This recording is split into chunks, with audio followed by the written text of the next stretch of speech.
Jeg vil gerne have dig til at finde creme fraiche 18%.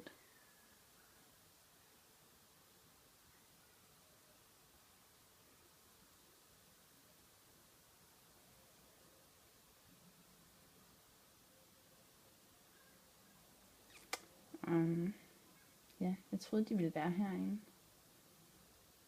Hvor er du gået hen? Jeg er gået ind i syrnede produkter. Det tænker jeg, at creme fraiche er et syrnet produkt, men det var det så ikke, ifølge deres.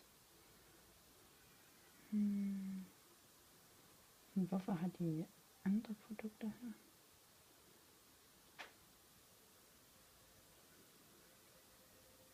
Nå, derfor. Hvad så?